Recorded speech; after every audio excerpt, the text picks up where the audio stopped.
The #1 team in the state, Ridgefield, takes on #2 Columbia River. See who came out on top in the battle of the best.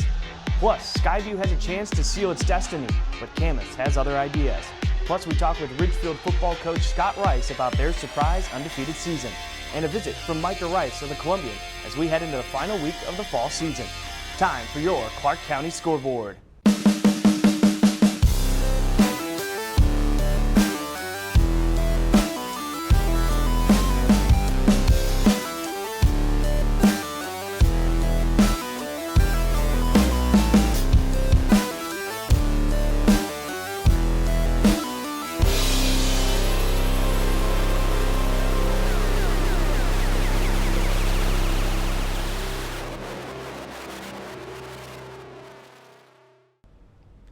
Welcome to Clark County Scoreboard. I'm Brian Slag. We start our show with the biggest volleyball matchup in recent history. Ridgefield came into the match with a 51-match win streak. It had not lost a set all year. The opponent, #2 ranked Columbia River. Its only set losses on the season came courtesy of Ridgefield earlier this year. Both teams came out swinging. A back-and-forth first set found River on top 25-23 after this swing goes long. The first set loss of the year for Ridgefield. The Rapids backed it up in the second set, winning 25-19 on this kill down the line by Riley Reeves. But the Spudders weren't quite ready to be peeled. They took set 3 25-16, closing it out with this block from Emily Vossenpool. The Rapids would put it away in the fourth set, winning 25-20 on a great feed from Caroline Hansen to the middle, Sydney Dreves. Riley Reeves finished with 17 kills and 17 digs for River. Lauren Dreves added 12 kills and 16 digs, and Hansen had an astounding 40 assists to go with her 17 digs and the third double-double for the Rapids on the night. This may not be the last time these two teams meet up, with playoffs looming ahead. So here's where we sit at the 2A level. Ridgefield and Columbia River both sit at 12-1 in the league and overall. Mark Morris is close behind at 11-2 in the league. After that, it's a scrum for 4th in the final week of the season. Let's turn to football, where the biggest game of the week was at Doc Harris Stadium in Camas.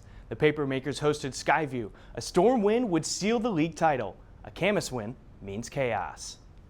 The Camas and Skyview fans were rocking on a cold, foggy night. This was a defensive struggle throughout, though. Here you see the Skyview D doing its thing. First with a pick by Tanner Beeman. He returns it, but Skyview can't capitalize. And then Isaiah Patterson picks up the sack. But Camas would grind away. Here's John Schultz putting the ball across the goal line in a sea of white jerseys. Camas goes up 7-0. Skyview would answer. Senior Gabe Martin goes up the middle to tie things up. Later, Camas puts 3 points up on the board with this field goal, just squeaking it over the crossbar. It's 17-7 when Skyview goes for 3 of its own. And that field goal is no good. Camas holds on to win, and a win against Union this week would give them yet another league title. A Union win? Well, then we'd have a 3-way tie for first. So here's how it stands right now. Camas is undefeated in league. Skyview has the edge on Union after their 37-7 win last week. If Camas wins against Union, they're the league champs, and Skyview is #2. If Union wins, you'll have 3 teams with wins against each other and a lot to figure out. Union went out of league this week to face Wenatchee. Craig Burnback joins us now with more, plus 3A action from Mackenzie Stadium. Craig? Thanks, Brian. And we've already talked about Camas' big win over Skyview that sets up a huge game at Mackenzie Stadium this Friday as Union will look to stop the red-hot Papermakers. Yep, the Titans hoping to cause some chaos at the top of the league and slip out of that chaos with a league title. But none of that would be possible this Friday if Roy Rosenbach's team didn't take care of business last Friday up at Wenatchee. It's never easy making that long trip to Wenatchee. Anytime you got to get in a bus for 5 hours and, and just your whole routine is off, regardless of the opponent, it's nice to come out with a win. Jaden Jones was again the star for the Titans. What a heck of a day he had with 4 touchdowns, including this beautiful long kickoff return where he will get gone. But in the third quarter, this game was actually tied at 20 when Ellen Milliken, making his first start at quarterback, made a smart decision. He dumped one over to Jones, and look at this. He's going to take it 66 yards to the house, and the Titans never looked back. They win in Wenatchee 41-20. But I thought the kids did an awesome job of responding in the second half and really kind of taking control of the game in the third quarter and putting them away. So next up, it's the big one against Camas. It's never an issue getting them up for Camas. I mean, it's just, it was just right down the road. We're West Camas, right? So our guys get up for that. They know what it's about. And while with a win, Camas would capture the league crown, a Titans victory, well, that'll set up a fun Monday. Yeah, the plan would be to head into McKenzie on Friday and knock off the Papermakers, and that would put us in a three-way tie, which would then trigger what's called a Kansas tiebreaker on Monday at District Stadium in Battleground, where the three of us would get together and roughly play about a quarter of football against each other and figure out who the two teams are going to get out. Now back at McKenzie Stadium last Friday night, fresh off securing another league title and a top seed in the playoffs, Mountain View made sure they weren't going to lose any momentum against a non-league opponent as they took to the air early and often as they flew by Battleground for the victory. Adam Athenson's club didn't necessarily play their best game offensively last week in the win over Prairie, but this week they looked good, especially the Mitch Johnson to Aiden Nicholson partnership. The Thunder down 3-0. Johnson says, not anymore. There's the first pitch and catch touchdown to Nicholson. That one was for 23 yards out, but later in the second, it's Johnson to Nicholson again. Watch Nicholson just jump up and say, I'll take that. What a grab. 22-yard score, 13-3 Thunder at the half. As my 4-year-old son Isaac likes to say, if you like a song, put it on repeat. How about touchdown number 3, Johnson to Nicholson, and this one was all but over. Johnson's going to cap things off, though, with another TD pass, a pretty ball to Jacob Martin, and Mountain View cruises to a 34-3 victory. Let's check out Evergreen and Prairie. In this one, Evergreen just had no answer for the Falcons' running game. Alex Ford got the scoring started for the visitors as he's going to kind of just barrel his way in from the 7. He goes for 107 yards on the ground and 2 scores. Then how about a little razzle-dazzle? Ford takes the lateral pass and then throws it himself. That's a great play call. That's a touchdown for Ethan Cabral. And then later, Thor Stepina. He's got a great name, and he's got mad game. The quarterback keeps it, goes 75 yards. He had 137 yards on the ground. Prairie rolled to a 28-6 victory.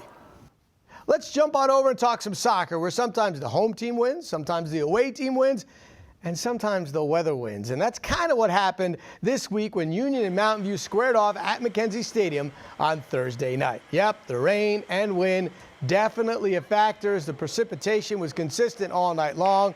Luckily, the girls were playing on turf, but you have to think the rain hurt the offensive play in this one, and both defenses were stellar. So stellar that in the end, nobody found the back of the net, and the Thunder and Titans battled to a 0-0 draw.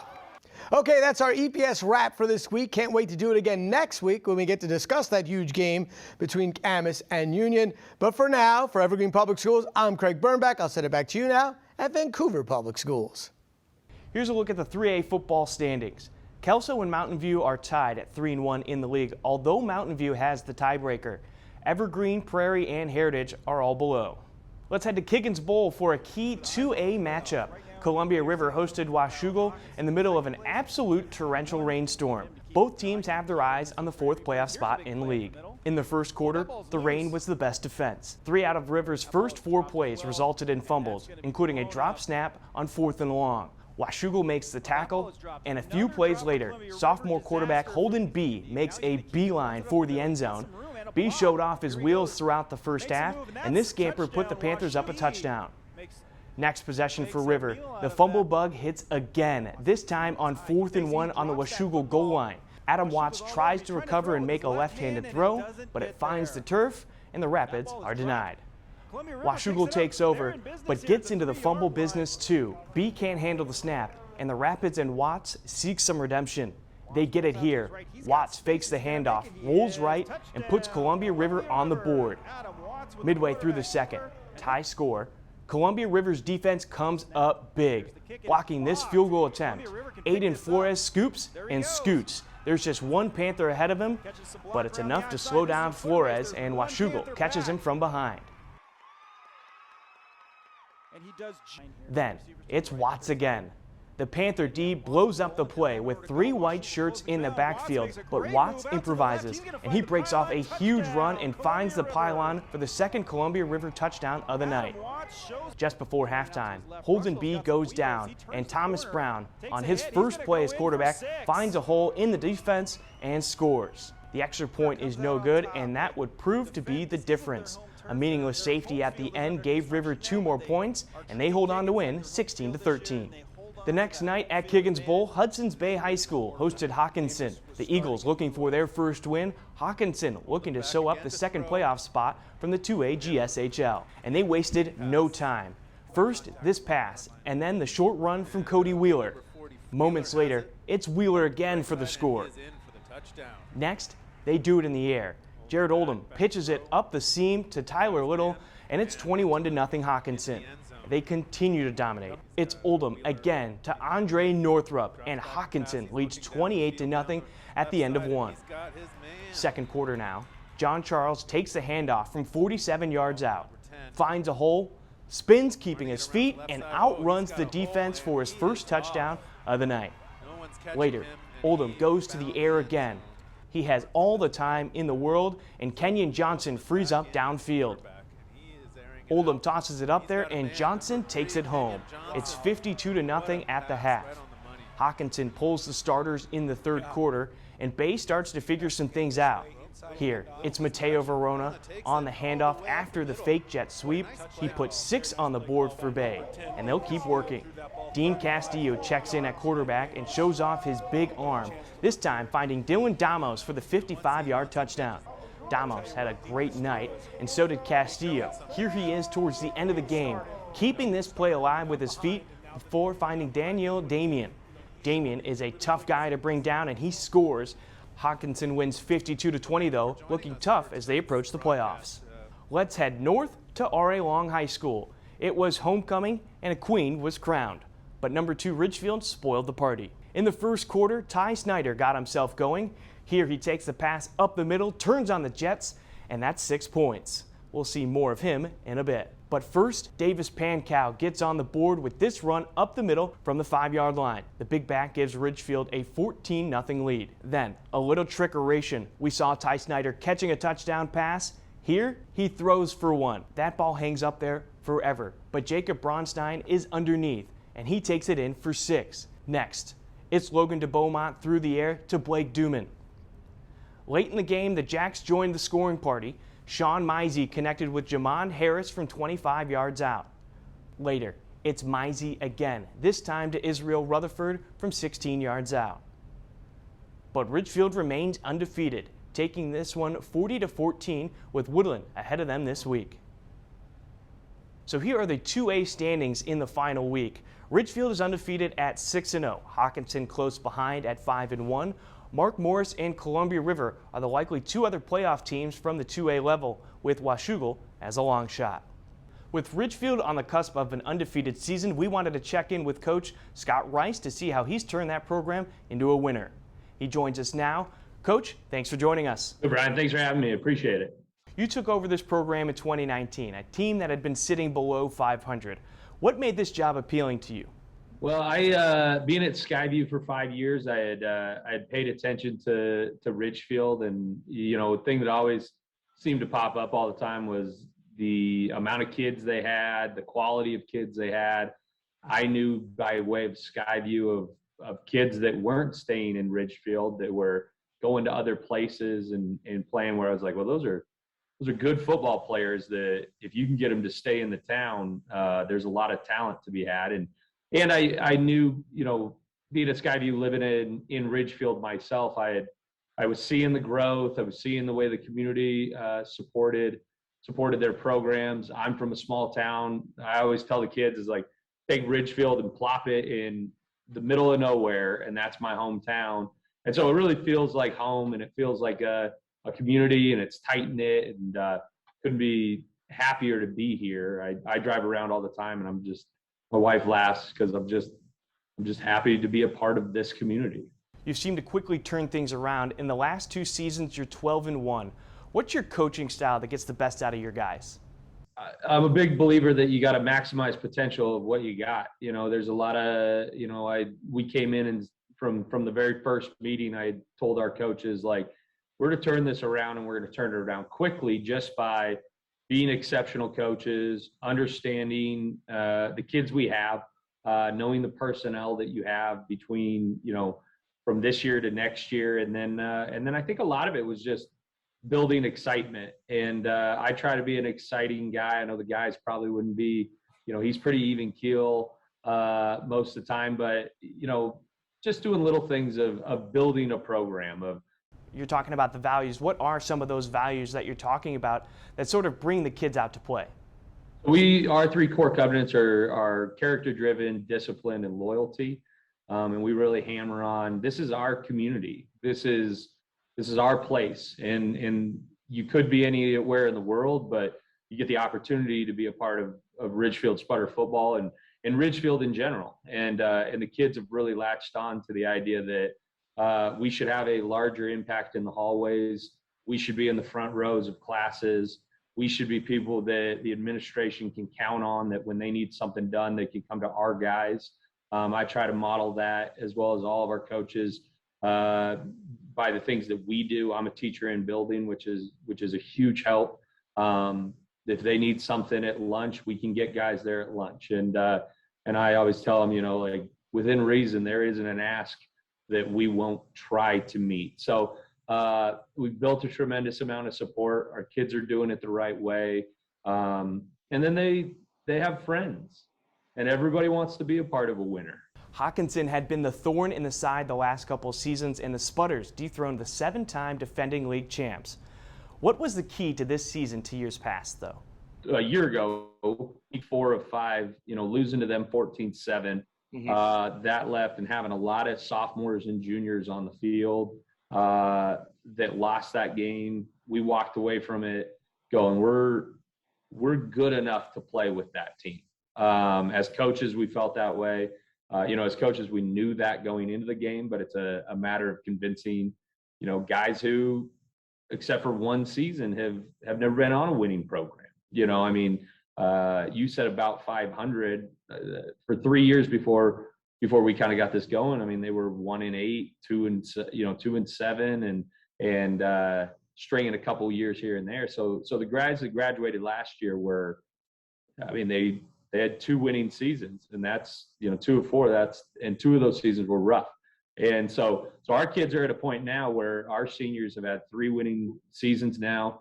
I reflected on this a while ago, that they're our guys. They know our core covenants. They know our values. They know what we stand for and how we do things. And that's a big deal. And that's a big part of believing that we can win. This season, your team was rolling along, and then your starting QB goes down, but that didn't really seem to slow down the offense. Did that change anything for you, and how much confidence did you have in QB2? We had all the confidence in the world in him. I mean, he came in the next series and threw a touchdown, a 35-yard touchdown to Ty Snyder right after, Braden Malilla went out with his collarbone. And, so Logan has come in, and there really wasn't, talent-wise, not a lot of separation between the two. Braden's a heck of a quarterback for sophomore year. Logan's a heck of a quarterback for sophomore year. They work hard together. I have him in first period world history. They dress alike. They talk football the same way. They go and throw together at the field. So we didn't have a lot of questions as far as, like, will we be able to continue to do what we want to do? It was more, Braden does a little bit better job sometimes of running the show. Every once in a while he makes, this week he made a little bit better decisions. And what we told Logan was, not only injuries, but a sophomore game shows up for Braden Malilla at some point. Like, Logan, you're going to get to go. This week you take on Woodland. What are the keys to victory over the Beavers? I think offensively, we're going to have to continue to run the ball the way that I know our offensive coaches are a quarterback and a wide receiver coach, and they're like, well, you're just the O-line coach. You always want to run the ball. And I'm like, yeah, but as a former D coordinator, when a team can run the ball at will on you, it's demoralizing. And so I'm a big advocate for running the ball. We have a lot of distractions this week. We got a 9-0 season on the line. We've got a league rival coming in, an old school rival from the Trico back in the day, and a lot of blood between families in Woodland and Ridgefield. So we got to make sure we do the best to minimize that. And then defensively, we just got to continue to tackle. We play really good defense, and I'm told our guys, like, hey, let's not change anything last week. Let's keep it to where we've been. Let's continue to coach the kids hard. We took kind of a week last week and kind of toned it down to try to get some guys healthy, and didn't play them as much as we would have liked to. And this week we're lighting the fire back up and getting ready for a playoff push. So we need guys to be focused and ready to rock and roll. Lastly, Coach, before we let you go, how do you feel about your team's chances this year in playoffs? So we played 8 games, and we were frustrated by giving up 14 last week, but we have to step back and be like, yeah, but we also played our 2s and 3s for the whole second half, and the 1s didn't give up any points. So we'll continue to play defense, and I think it's about week 5 we started talking about a real chance to make a run, and at a state championship and be in the hunt, and really mean that. And the guys have focused and have been playing in a way that every week I go, we got some talent. We're pretty special, and having been to the semifinals and remembering that team and saying, like, we did just the same stuff, and we were on the same path. And I think the committee, as long as we get a little help, we shouldn't need any help, but as long as, they settle it where it should be, we'll be a top 3 team when we get to that round of 16, assuming we win week 10, and we'll see where it all files out. But I like our chances. I like our chances to be playing in Puyallup at the end of the year and having a shot at it. So. All right, Coach, thank you again for your time, and best of luck the rest of the season. Absolutely, Brian. Appreciate it. Thanks for having me on. Let's lace up those shoes and get in the cross-country game. Camas's Gracie Bazell won the 4A GSHL title at Louisville Park. You can see she's all alone as she crosses that finish line. At the 3A level, freshman Claire Raji is the champ. She won handedly up at the district meet at Kelso. In the 4A boys race, Camas's Hayden Rich and James Puffer go 1 and 2, and they do it with style. At the 2A level, 4th Vancouver's girls team won the league title. It's only the 2nd time in school history that's happened. Congrats to the Trappers and all the other champions. Now we welcome back onto the show Micah Rice to discuss the recent activity around Clark County. Micah, thank you for joining us. Always good to be here every week. It's the final week of the regular season. Mountain View beat Kelso, but what are your thoughts on how the final week could play out? Well, we pretty much know how the 3A is going to shape out with Mountain View a few weeks ago going up against that big win at Kelso. That put them in the catbird seat of the 3A. They win the league outright if they take care of business this Friday against Evergreen. Kelso is pretty much locked in at the number 2 seed with they were able to clinch a postseason berth with a win over Heritage. So that is really kind of where the 3A stands in the story of that. Mountain View looks to be, assuming they don't trip up, they can lay claim to that league title on Friday. Camas, after a tough start, have turned their season around and upset Skyview this past week and are set to take on Union. What do you expect out of that matchup? With basically running the gauntlet of Oregon football powerhouses. Some people say, well, they have a new coach at Camas. Is the Papermakers is that program going to be where they typically have been? And the answer is yes. They went through that gauntlet. They got better for it. And so looking at how they dominated that game really last Friday against Skyview, it turns out to not be an upset at all. So now, obviously, rivalry games can be crazy. Camas versus Union is maybe one of the best rivalries we have in Southwest Washington. If Camas takes care of business and beats the Titans, then they're the league champion. Skyview gets the second postseason berth by virtue of their win over Union. However, if Union can knock off the Papermakers, we have chaos. We'll have three teams, Skyview, Camas, and Union, all finishing with the same record. They would have to play that off somehow, three teams for two postseason berths. And so things can be either very neat or very crazy after this Friday. Let's move to 2A volleyball, where there was a shakeup as Ridgefield fell 3-1 to Columbia River. Both tied for the league lead, with Mark Morris only a game behind. Both have to play the Monarchs this week. Could we see more of a shakeup? Coaches seem to think there's a pretty big gap between Columbia River and Ridgefield and the rest, and that being that the last few weeks, Ridgefield has been ranked #1 in the state for Class 2A, and Columbia River has been ranked #2. I think what we learned with Columbia River getting that win is that the Rapids are, they need to be considered right up there with Ridgefield. Now, Ridgefield might have something to say about that when it comes to the district tournament and ultimately the state tournament, where the Spudders have been so successful in the last few years. But huge win for Columbia River.